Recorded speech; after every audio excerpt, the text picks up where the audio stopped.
Whenever you're ready. Okay. Hi, I'm Allie. I'm going to be talking to you guys about public education. So just by raise of hands, how many of you guys are freshmen this year? Okay, great. I am too. Looks like the vast majority. So you guys can relate to the struggles of being a first year and the transition into it. So I'm proposing that in the United States, high schools insufficiently prepare students for college, especially in areas of math and science. And you can see this by looking at the college prep classes that are offered in high school. The ACT test, which is a standardized test that measures college readiness. It's very similar to the SAT, as well as the high school exit exam, and also the remedial courses in college. So first off, the high school students who think they're preparing themselves by taking college preparation classes are very misled, because the curriculum for all class levels, including the CP classes, the AP classes, the general classes, the curriculum for all these classes need to be raised to a higher difficulty.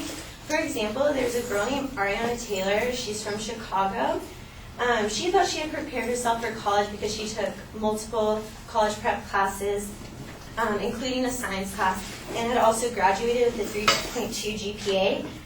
Instead, at Illinois State University, she was overwhelmed by the course load and also the demands of college, and her GPA her freshman year had actually dropped to a 2.7, which was actually significantly better than many students.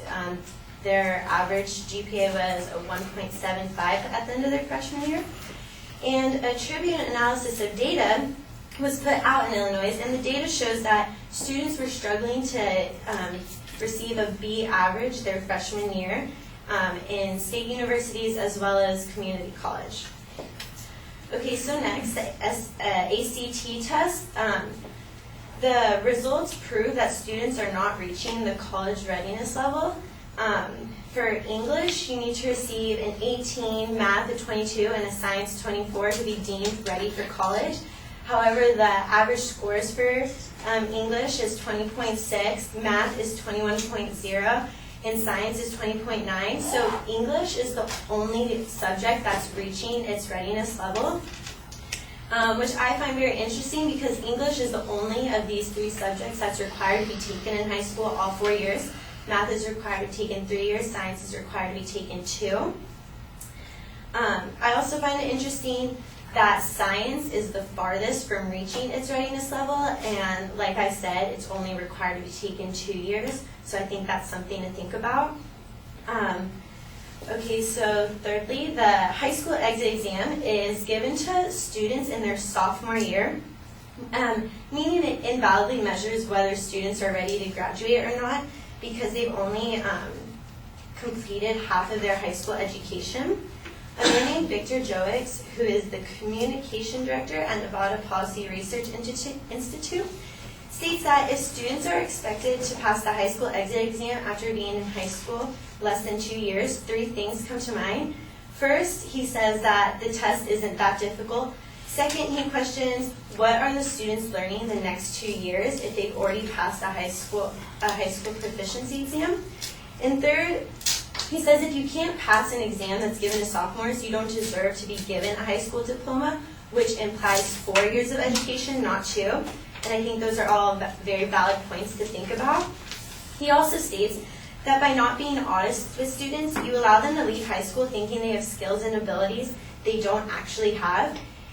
It might stress the student to have them restudy and to retake the test to pass this exam, but the alternative is that the student will leave high school with significantly fewer skills that are necessary to get a job or succeed in college. And lastly, the fact that remedial courses are even offered in college proves that many students entering college are not ready to proceed in the college level classes. Professor Bridget Terry Long states that many students enter college in the United States without the basic academic skills needed to be successful in their coursework. The researchers from Manhattan Institute Center for Civic Information found that only 32% of students leave high school academically prepared for college. And her reports also show that in 2001, nearly 1/3 of students were enrolled in the remedial classes. So I think all of this shows that the high schools insufficiently and inadequately prepare their students for college, and I think this is something that they need to do a better job of, because there's required skills and a required level of education that everyone needs to be at, not only for college, but if a graduating high school student decides to enter the workforce instead, they still need that same level of skills and education. So it's very important that high schools do a better job and a more sufficient job of preparing their students for their college and their future. Thank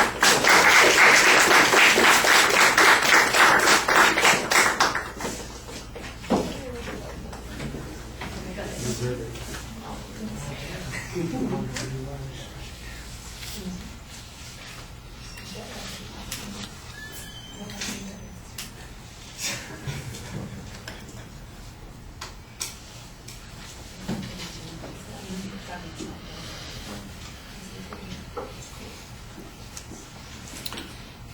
All right, you identify the subject. You've got a nice audience survey to get us started. You do specifically state your claim. There's a little bit of a problem with the end because it really has two components in the end instead of a single term, but we know what the inference is that you're making, and that's the most important thing.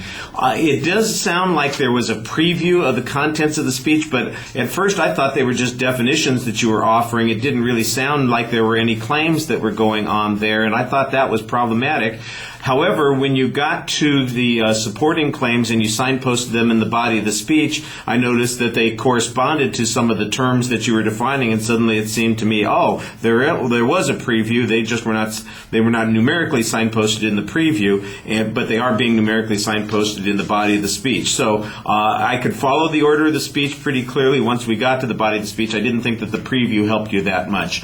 On your first point, basically, you had the one example, and then kind of the reference. Apparently that example came from a study, the Illinois State study, and I think that needed to be cited a little bit more. But other than that, most of your information was cited pretty well. I thought you had good data about the ACT test scores, and you had the guy from Nevada critiquing the high school exit exams, and then you had Hansen who was talking about the other evaluation terms on that last point. I do think if you're going to define terms, one of the terms that you needed to define was readiness level, because that comes up in several spots, and you need to tell us what that means so that we know whether or not the schools really are reaching that particular point. I thought you did a very nice job talking to the audience, excellent audience contact,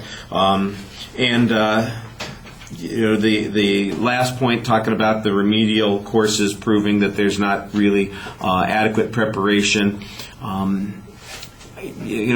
of it is there might be some question about what the function of the high school is. Is it really designed to prepare students for college? Maybe there are people who are choosing the college option that shouldn't be doing so. I think you need to talk a little bit more about what you think the function of the high school should be and whether or not they're meeting that particular function. You seem to assume that the whole function of high school is to qualify people for college, and I'm not sure that that is automatically the case. But other than that, I thought that most of your reasoning was nicely explained. All right, thank you.